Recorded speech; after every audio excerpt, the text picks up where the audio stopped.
Hey guys, welcome to another episode of American Flag. My name is Randy Flag. I'm your host. Please like and subscribe. And if you can, donate to the Patreon. It'd be awesome. So, he's finally caught. This is Daniel Hiers. If you've been on my channel for long, if you've been on here for more than 3 years, you would know who Daniel Hiers is. I'm going to show you who he is so you understand the context of my glee and enjoyment that he's finally behind bars.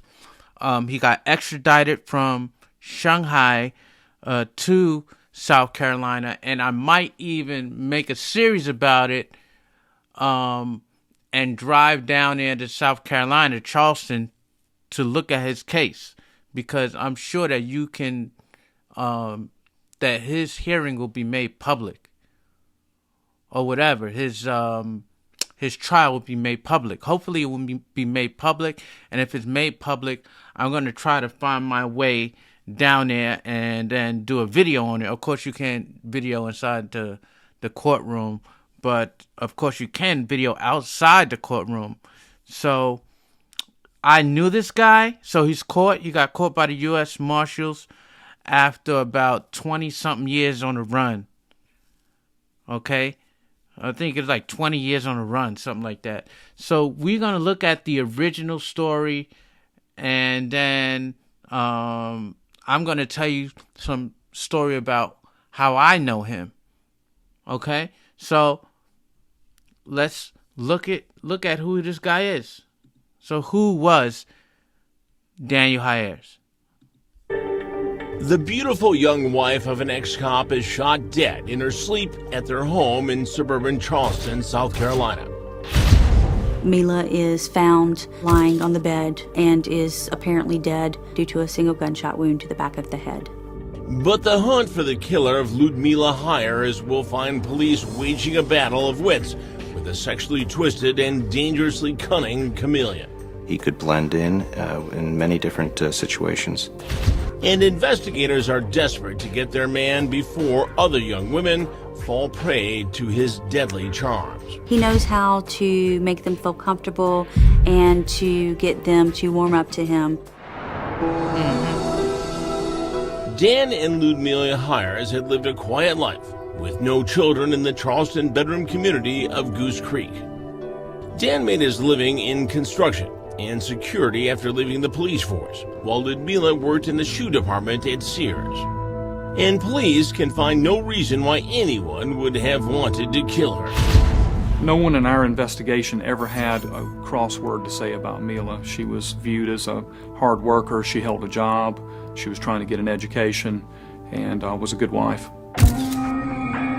But a spouse is almost always questioned by police in most murder investigations.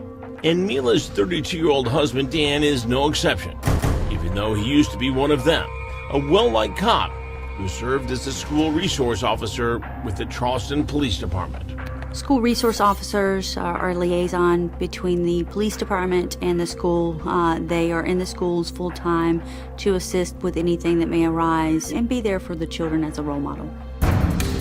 Friends of the couple interviewed by police paint a picture of the tall, handsome former police officer as a good husband in a solid marriage.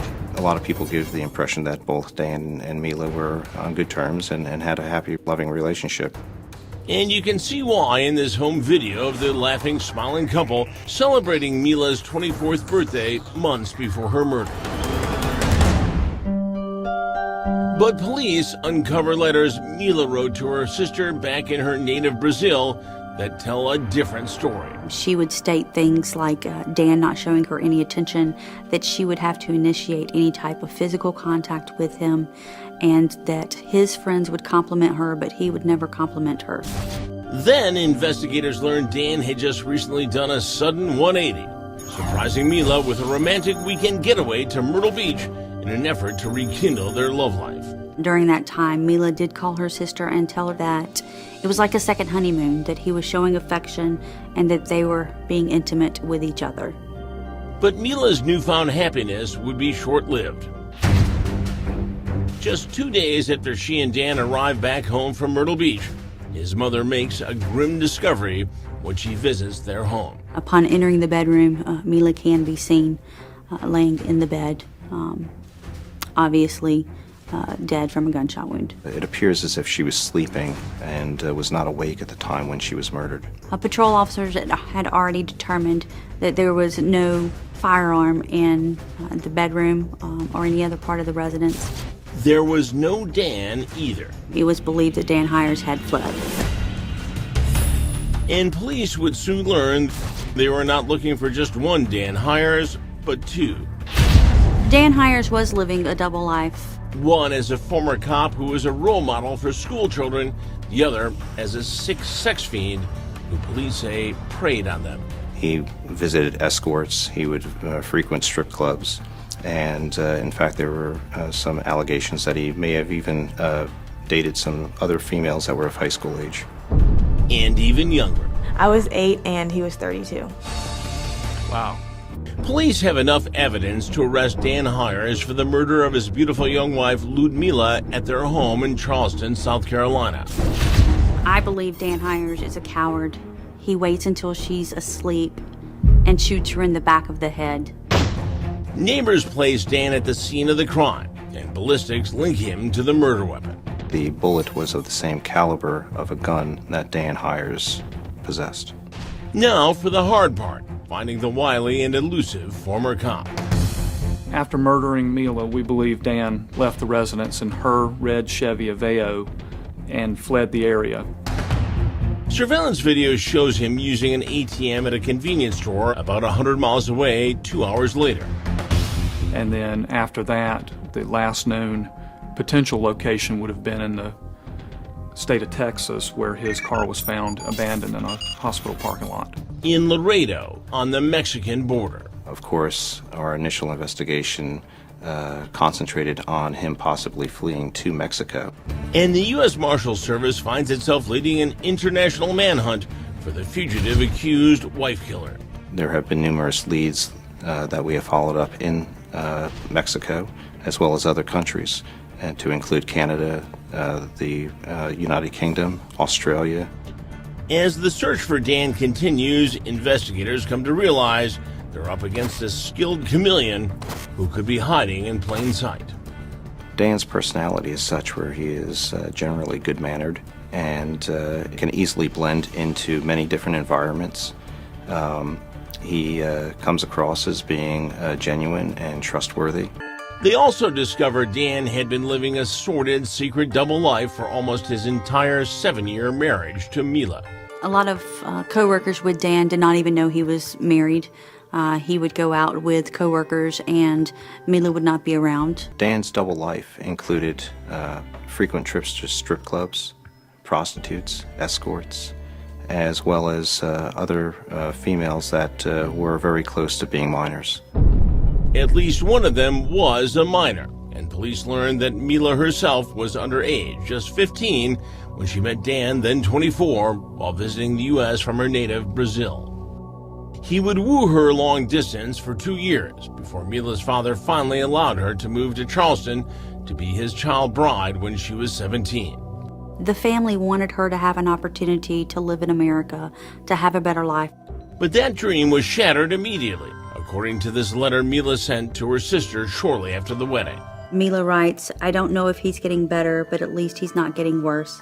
I think that he is not worried to lose me because he thinks I belong to him." It's not clear whether Mila knew Dan was cheating on her with other women, but she certainly could never have imagined he would sexually assault a little girl still in elementary school. He's like, just don't tell anyone. This is our secret. Lauren Ramsey is now 19, but she was only 8, and Dan was 32 and still a cop when she fell prey to him at a Charleston karate school where they both were studying martial arts. Probably like the second week of karate class, he just asked, what's your name? Who do you come here with? Like, where's your mom? Dan was trusted by the mother because he was a police officer. I did trust him. He was brought up in the church from a small town. I mean, good Christian family. Lauren begins to look at Dan as the father she didn't have in her life. We all got close, and my mom felt that, she can trust him to take me to karate classes or to soccer practice if she was working or couldn't do it. He would pick me up in his cop car, let me push all the lights and all the buttons and stuff. But I felt very safe because, as a police officer, you're here to, protect and, serve. Dan is soon betraying that trust in the worst possible way. He would sometimes try to touch me in inappropriate places, and I didn't really catch on. I just kind of blocked it out, didn't want to tell anyone. He told me that they wouldn't believe me if I told. He was like, I'm a police officer, they're not going to believe a little girl. The despicable wolf in cop's clothing becomes obsessed with little Lauren. I remember a couple times he would take me to a hotel room and make me duck down on the floorboards so the cameras or the hotel workers wouldn't see him bringing a young girl into a hotel room and get suspicious. Police say Dan Hiers molested Lauren for 18 months before she finally tells her horrified mom, Leslie. Now I know the truth. Now I know what was going on. And what was going on is exactly why Hiers is no longer a cop. Lauren's mother goes to the police, who charge Hiers with committing lewd acts on a minor and fire him from the force. But there would also be tragic consequences for Hiers' wife, because cops say what happened next would directly lead to Mila's murder. When Mila found out that there were allegations for... Yeah, so she found out, I guess she kind of confronted him, and then he was supposed to go back because he had a subpoena for his arrest, I think. And he was supposed to go back for questioning, in a couple of days, and he didn't go. They let him go because I guess he paid bail or something. I don't know. So he, instead of going back for the questioning, I don't even think it was bail. I think it was just questioning. So instead of going back for questioning, he decided to make a run for it, and then that's when he killed Mila. And then he went to the ATM, got some money, got into a hoopty, headed for Mexico, and then flew to China. Okay, and then that's how I met this guy. So I'm going to tell you my story of how I met this guy, but let me show you this small piece right here. Now, a manhunt continues to track down a former Charleston police officer accused of killing his wife. It was 11 years ago today that Daniel Hiers' wife, Ludmila, was found dead in their Goose Creek home with a single gunshot wound to the head. Hiers has been on the run way too long. If you know where he is, call us at 1-800-CRIME-TV. Hiers was a school resource officer. Then in November of 2004, he was arrested, accused of sexually assaulting an 11-year-old girl. Hiers faced additional charges from the Dorchester County Sheriff's Office, and he was set to surrender on March 15, 2005, but he never showed up, and his wife was then found dead. Hiers was last seen at a store in Colleton County where he was caught on a security camera. We know when he did it, we know who did it, we know where he did it and how he did it. But you still don't know where he is. Police found his wife's car here in Laredo, Texas, right near the Mexican border. Look how close it is to Mexico. This was shortly after his wife was found murdered. Okay, so these stories, they paint a picture of he just disappeared off basically the face of the map. So he kind of just disappeared off the face of the map, and he landed in China. So this was somewhere, or had to be somewhere around 2006.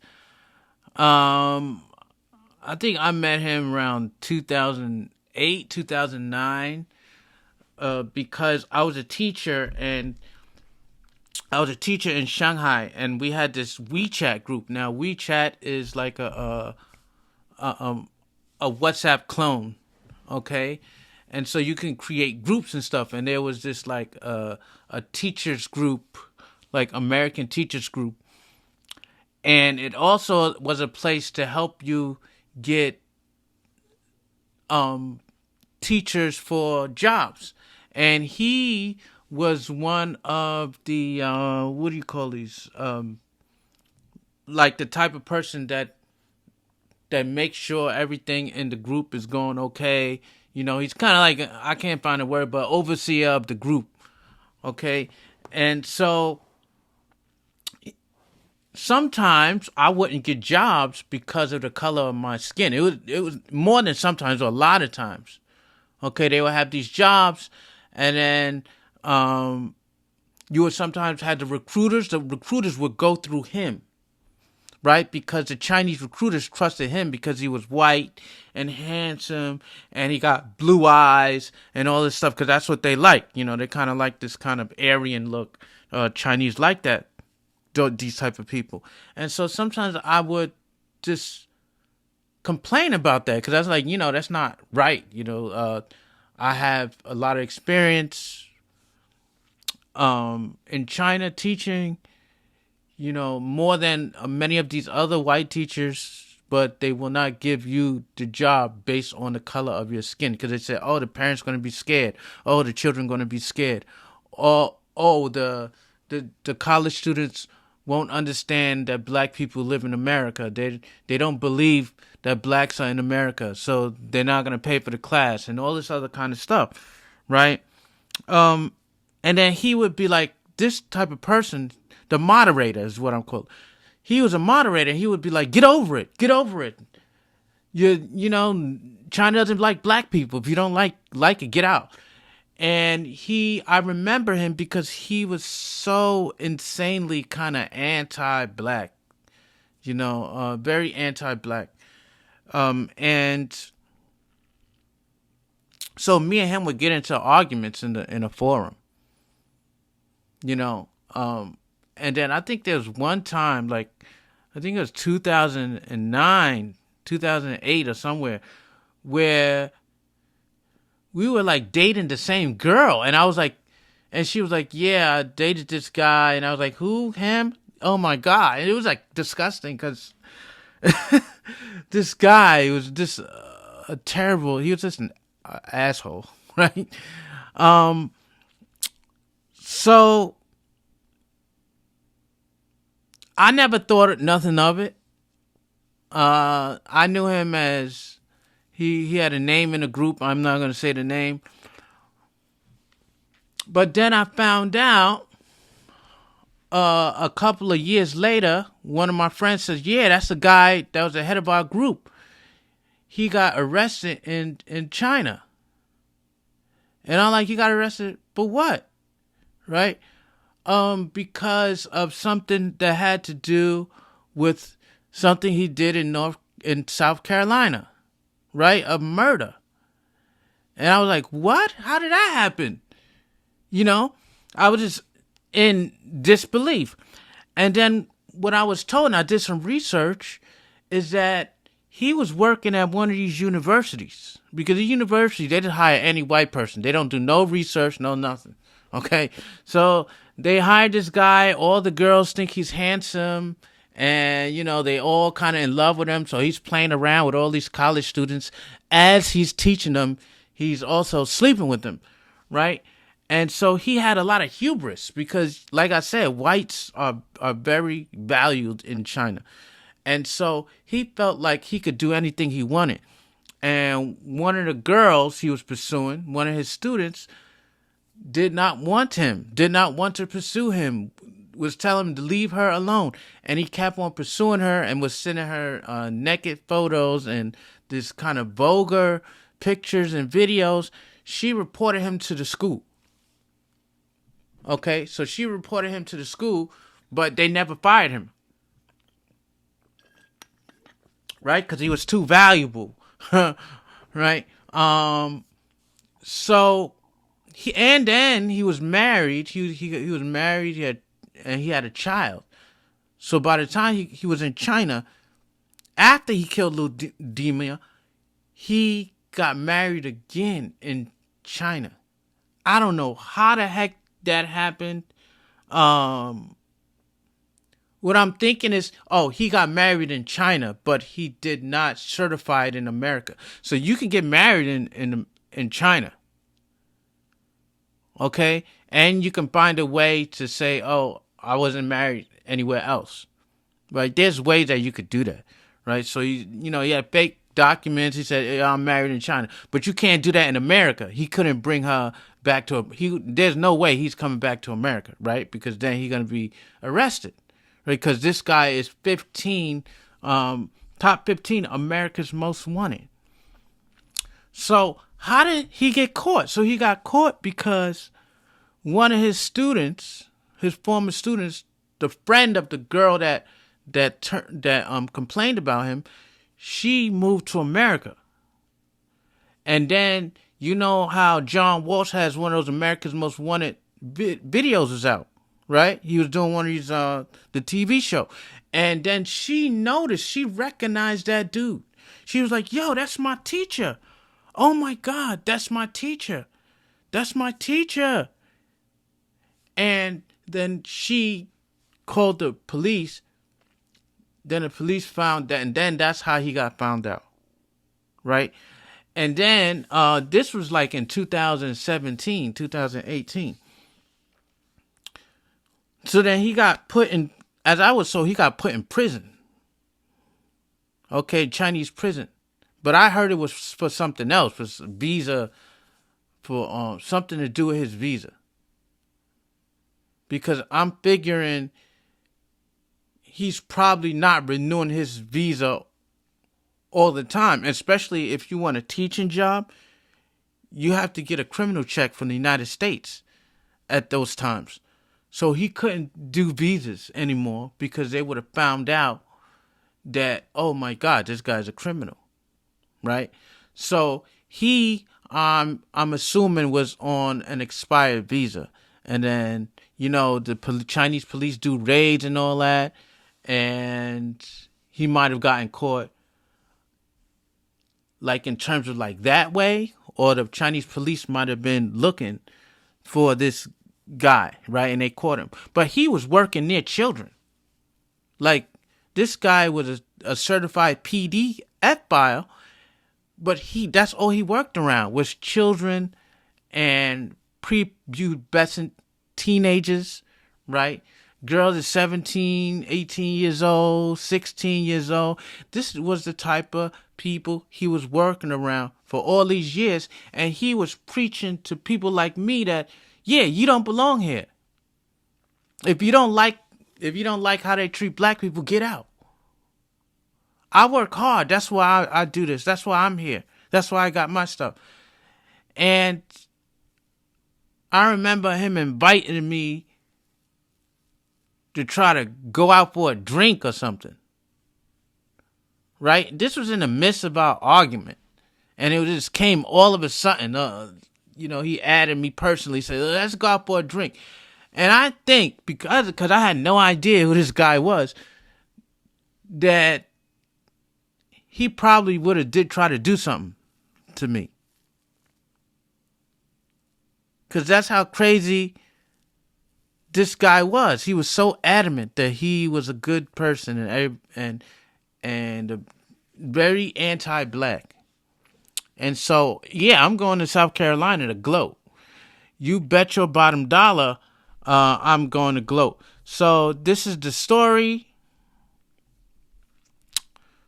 So it says a fugitive who fled to China after being placed on the U.S. Marshals 15 Most Wanted list in June 2005 has been brought back to the United States to face justice. Daniel Hiers Jr., 53, is the subject of a Dorchester County, South Carolina warrant for criminal sexual conduct with a minor and a Goose Creek, South Carolina warrant for murder. The last confirmed sighting of Hiers was the day of his wife's murder. Ludmila Hiers, 24, was found dead in March 15, 2005. At that time, I think he was like 36 when he murdered her. In her Goose Creek, South Carolina home. Goose Creek police allege Hiers shot her in the back of the head while she was sleeping. A warrant was issued for his arrest, but he disappeared. Okay. They're not really talking about the China part, but if you look up Daniel Hiers, you can find the China part. Like there's the woman is telling her story, the Chinese woman telling her side of the story and everything. So here is I'm going to show you, I guess they got a photo of him, but it was not, is this it? Because there was like a photo of him on Instagram. So let me check that. Because there was a photo of him that I had. I thought I had downloaded it, but I didn't. Okay, so yeah, here it goes. So here goes the photo of, this is him, Daniel Hiers. And you could tell that's him because he has his feet are shackled. So it must be him. Of course, he's balding and stuff because he's been in prison for so many years. This is him again. So he's caught. Okay. After more than 20 years as a fugitive, U.S. Marshals 15 most wanted fugitive Daniel Hiers Jr. has been returned to the United States to face justice following the lengthy investigation by the U.S. Marshal Service. So he's done. He's gone. And you can tell this is a Chinese person.